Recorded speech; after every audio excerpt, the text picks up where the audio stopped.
सुमित्रा जी और कमलेश जी के चेहरे खुशी से चमक उठे। आज कमलेश जी की इकलौती बेटी काव्या का रिश्ता पंकज के साथ में जो तय हो गया था। कमरा हंसी ठहाके से गूंज रहा था। सुमित्रा जी ने अपने समधी और समधन का मुंह मीठा कराया और शादी की तारीख भी निकलवा ली। 1 महीने में सब कुछ इंतजाम करना था। रिश्ता सामान्य घर से था तो थोड़ी बहुत तो शादी में इंतजाम ठीक ठाक करनी थी। सब मेहमान जा चुके थे। काव्या भी आज बहुत खुश थी। वो सो गई थी पर सुमित्रा जी की आंखों में नींद नहीं थी। काव्या की सगाई से खुश तो बहुत थी पर इतनी जल्दी बेटी दूर चली जाएगी, इतनी जल्दी वो इस घर आंगन को छोड़ देगी। सिर्फ 1 महीना ही बचा है, ये बात उन्हें परेशान कर रही थी। सुमित्रा जी को याद आने लगे वो दिन जब काव्या के पेट में होने की खबर मिली थी तो वो एकदम से खुश हो गई थी। अपने होने वाले बच्चे के लिए सपने बुनने लगी थी। अपनी गोद भराई की रस्म के दौरान वो उत्सुक थी। सभी उसे आशीर्वाद दे रहे थे और कह रहे थे इतने सालों बाद गोद भर रही है तो एक चांद सा बेटा ही हो जाए। क्या पता दूसरी बार गोद भरे या नहीं, पर सुमित्रा जी तो बस एक स्वस्थ बच्चे की कामना कर रही थी। चाहे बेटा हो या बेटी, उन्हें तो सिर्फ माँ बनने से मतलब था। 9 महीने बाद काव्या का जन्म हुआ। उसका आंगन भी किलकारियों से गूंजने लगा, पर लोग बात बनाने से कहाँ बाज आते हैं। बेटी हुई है, काश भगवान बेटा दे देता। इस ढलती उम्र में बेटी को कैसे पालेंगे।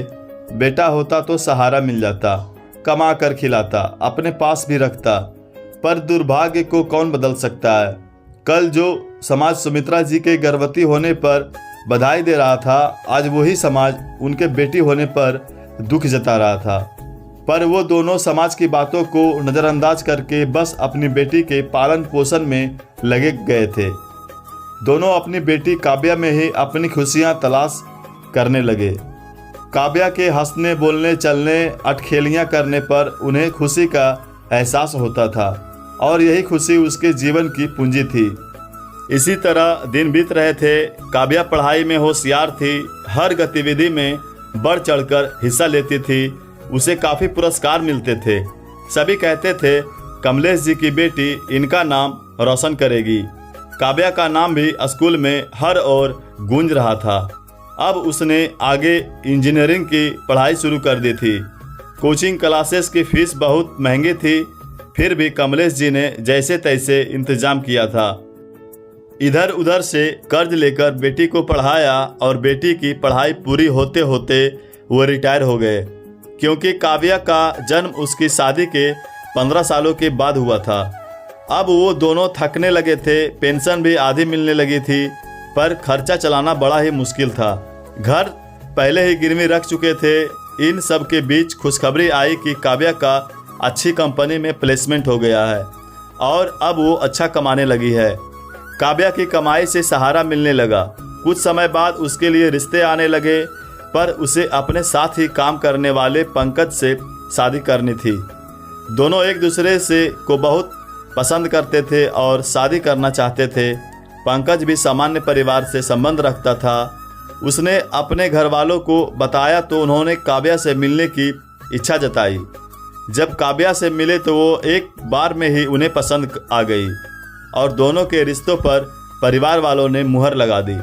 सुमित्रा जी को अपनी बेटी के दूर होने का दुख था, पर कमलेश जी उसकी शादी के खर्चे को लेकर चिंतित थे और वो ही जोड़ तोड़ कर रहे थे कि किस तरह से पैसों का जुगाड़ करके बेटी की शादी कर दें।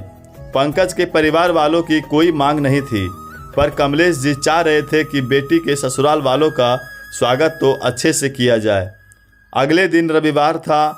काव्या देर से सोकर उठी तो उसे आज ऑफिस नहीं जाना था। तीनों मिलकर चाय पी रहे थे। अपने पिता को खामोश देखकर वो बोली, पापा क्या बात है, आप इतना परेशान क्यों हो?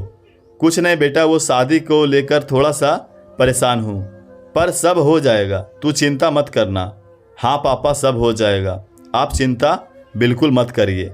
मेरी और पंकज की बात हो गई है, हम दोनों मिलकर शादी का खर्च उठाएंगे। अपने अपने माता पिता को परेशान नहीं करेंगे। काव्या, ये तो लड़की वालों को करना पड़ता है। वो हमारे घर बारात लेकर आ रहे हैं वो खर्चा क्यों करेंगे? तू भी कैसी अनोखी बातें कर रही है? मम्मी पापा, मैं कुछ भी अनोखी बात नहीं कर रही हूँ। आप लोगों ने जिस हालत में मुझे पढ़ाया वो मैं ही जानती हूँ। फिर मैं कैसे उन संघर्ष के दिनों को भूल सकती हूँ? तब तो मैं छोटी थी, मुझे कुछ पता नहीं था। मैं हर चीज़ के लिए आप पर निर्भर थी, लेकिन अब मैं आत्मनिर्भर हूँ। आपके कारण अपने पैरों पर खड़ी हुई हूँ। अब मैं कमा रही हूँ तो आप पर अपनी शादी का बोझ नहीं डाल सकती हूँ। मैंने और पंकज ने फैसला किया है कि हम दोनों शादी का खर्चा खुद करेंगे और बराबर बांटकर करेंगे। तभी सुमित्रा जी बोलती हैं, ये कौन सी नई रीत है? लोग हमारी बातें बनाएंगे। हमने तेरी शादी तक भी नहीं की और सुनाएंगे कि पैसा खुद लड़की ने खर्च किया है।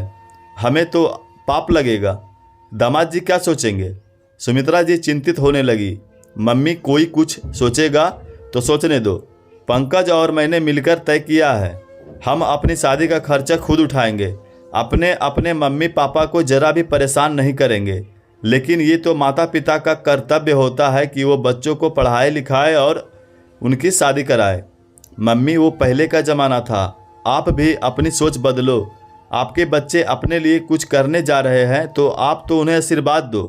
दोनों ने अपनी बेटी को आशीर्वाद दिया। पंकज और काव्या ने अपनी सेविंग्स से अपनी शादी की। अपने माता पिता पर कोई बोझ नहीं डाला। शादी के बाद काव्या ससुराल आ तो गई, पर उसका मन तो मायके में ही अकेले रह रहे मम्मी पापा में रहता था। वो दोनों अपनी उम्र और बीमारी से अकेले ही लड़ रहे थे। काव्या ऑफिस से आते जाते वक्त उन्हें संभाल लेती थी, पर वो अपना पूरा समय नहीं दे पाती थी। कभी कभी उसे ये बात बहुत ही अखरती थी कि वो अपने मम्मी पापा की सेवा नहीं कर पा रही है। उसने पंकज से भी बात की। पंकज बहुत ही समझदार और संस्कारी लड़का था। वो जितनी इज्जत अपने मम्मी पापा की करता था, उतनी ही इज्जत अपने सास ससुर की भी करता था। पंकज के मम्मी पापा भी नए ज़माने की सोच रखते थे। वो काव्या को बेटी ही मानते थे। काव्या को घर में पूरी आज़ादी थी। वो अपने मन का पहन सकती थी, कहीं भी आ जा सकती थी, पर वो भी अपने सास ससुर का पूरा सम्मान करती थी।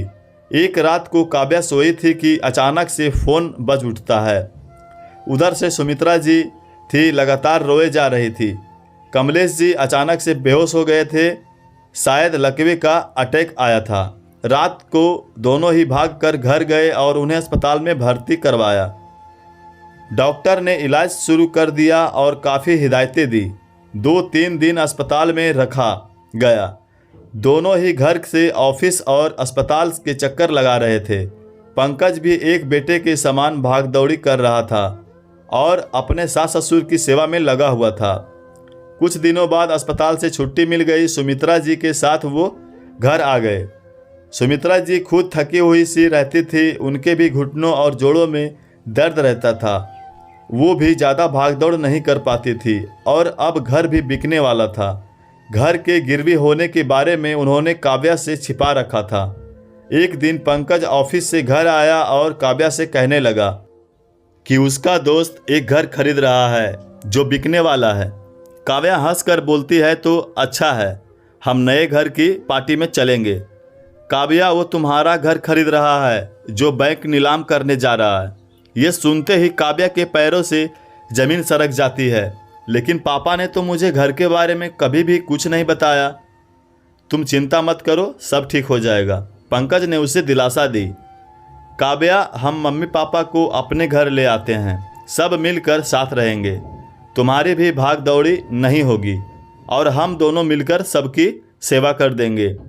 हाँ, लेकिन हमारे पास तो 2 ही कमरे हैं, उन्हें रखेंगे कहाँ? पर उनका अपना एक कमरा तो होना चाहिए जहाँ वो अपना सामान रख सके और आराम से रह सके।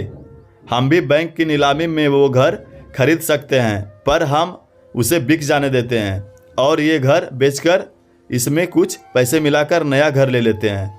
मेरा सुझाव कैसा लगा? सुझाव तो बहुत अच्छा है, पर तुम्हारे मम्मी पापा भी मानने चाहिए, काव्या ने कहा। मम्मी पापा तो माने हुए हैं, मैंने कल ही उनसे बात कर ली थी। अगर नीलामी में हम घर ले लेंगे तो उनसे वो घर छूटेगा नहीं, इसलिए हम बड़ा घर ले लेते हैं। काव्या ये बात सुनकर हैरान रह गई। उसे विश्वास नहीं हुआ कि उसे इतना अच्छा ससुराल मिला है। पंकज ने कुछ घर के दलालों से बात की और बताया कि उसे किस तरह का घर चाहिए। दोनों मिलकर घर ढूंढने लगे। आखिरकार उन्हें अपनी पसंद का घर मिल भी गया। दोनों ने पहले वाला घर बेच दिया, उसमें कुछ रुपये मिलाकर नया घर खरीद लिया। आज घर का गृह प्रवेश था। काव्या और पंकज के लिए खुशी का दिन था। दोनों ने सब रिश्तेदारों और समाज वालों को बुलाया था। हालांकि दोनों कमा रहे थे तो उन्हें लोन भी आसानी से मिल गया था। हवन यज्ञ हुआ, पूजा संपन्न हुई तो सब लोगों ने घर देखा और आश्चर्य किया कि इतना बड़ा घर कैसे और क्यों ले लिया। तभी पंकज बोलता है कि ज़्यादा बड़ा घर चाहिए था। एक कमरा मेरे मम्मी पापा का, एक कमरा काव्या और मेरा, एक कमरा मेरे सास ससुर के लिए भी बनवाया है। अब वो दोनों हमारे साथ इसी घर में रहेंगे। बाकी 2 कमरे हमारे होने वाले बच्चों के लिए है। ये सुनकर सब हंसने लगे। पर काव्या के मम्मी पापा भी साथ में रहेंगे? ये बात लोगों के गले उतर नहीं रही थी। कानाफूसी होने लगी थी। लेकिन बहू के मम्मी पापा साथ में कैसे रह सकते हैं? ये तो ठीक नहीं होगा। और तूने दामाद होकर उनके लिए अलग से कमरा बनवाया है? हमारे समाज में ये सब नहीं होता है। ये तो रिवाज नहीं है, एक रिश्तेदार ने बोला। तभी पंकज बोलता है, क्यों नहीं रह सकते हैं? काव्या इधर रहती है, वो दोनों अकेले रहते हैं और अब पापा जी का ज़्यादा ध्यान रखने की ज़रूरत है। वो हमारे साथ रहेंगे तो हम उनकी अच्छे से देखभाल कर लेंगे। लेकिन दोनों समधी और समधन एक साथ कैसे, एक ही छत के नीचे? आज तक तो सुना ही नहीं था। ये सुनकर काव्या बोलती है, मेरे मम्मी पापा वृद्ध और बीमार हैं, उनके लिए तो आगे पीछे मैं ही हूँ। मुझे ही उनकी सेवा करनी है। मैं वहाँ कितने दिन तक जाकर रहूँगी? फिर मेरे सास ससुर को भी मेरी ज़रूरत है। जब हमें कोई दिक्कत नहीं है तो आप लोग भी कृपा करके हमारे फैसले पर कोई सवाल नहीं उठाएं। हमारे समाज में कई कुरीतियाँ चल रही है। उनमें से एक यह भी है कि बेटी के माता पिता चाहे कितने ही मजबूर और बीमार क्यों नहीं हो, पर वो बेटी के साथ नहीं रह सकते हैं। आखिर हम मिलकर इस समाज की इस कुरीति को मिटा क्यों नहीं दे सकते हैं? बेटे की ही तरह बेटी का पालन पोषण होता है। अब किसी को बेटा ना हो तो क्या वो माता पिता अपने भाग्य को ही कोसते रहें? वो अकेले और बीमार पड़े रहेंगे? किसी को सिर्फ बेटी है तो वो अपने मम्मी पापा की सेवा नहीं करेगी? फर्ज सिर्फ बेटों का नहीं, बेटियों का भी होता है। आजकल माता पिता बेटा और बेटी को पालने में भेदभाव नहीं करते हैं, जायदाद के बंटवारे में बराबर रखते हैं। तो फिर बेटा हो या बेटी, उन्हें भी सेवा करने में भेदभाव नहीं रखना चाहिए। जो सेवा बेटे करते हैं वही सेवा बेटी दामाद भी तो कर सकते हैं। काव्या की बात सुनकर सभी खामोश हो गए। सुमित्रा जी और कमलेश जी को पूरे सम्मान के साथ घर लाया गया। अब घर भी उनके पास नहीं था, पर आज उनके दामाद ने उनके लिए अपने घर में एक कमरा बनवा दिया था। सुमित्रा जी पहले तो मानी नहीं थी, क्योंकि उन्हें भी बेटी के घर रहना अजीब लग रहा था। पर फिर सबके सामने समझाने पर वो समझ गई थी कि बुढ़ापा बिना बच्चों के अकेले काटना बहुत मुश्किल है। पंकज के माता पिता ने भी ये कहकर सबकी जुबान बंद कर दी थी, जब बहू हम दोनों की सेवा कर सकती है तो पंकज भी अपने सास ससुर की सेवा कर सकता है। बहू के मम्मी पापा अब हमारे ही साथ रहेंगे। लोगों की जुबान बंद हो गई और सब मिलकर खुशी से साथ रहने लगे। पाठकों, बेटियां पढ़ रही है, अपने पैरों पर खड़ी है। लोगों को भी अपनी सोच बदल लेनी चाहिए। आज की बेटियां अपने माता पिता की सेवा पूरे मन से करती हैं और वो उनके साथ भी रहते हैं और आने वाले समय में समाज को नई दिशा की ओर ले जाती हैं। दोस्तों, इस कहानी में क्या उचित क्या गलत लगा कमेंट बॉक्स में ज़रूर बताइएगा और चैनल पर नए हैं तो लाइक के साथ सब्सक्राइब जरूर कीजिएगा। धन्यवाद।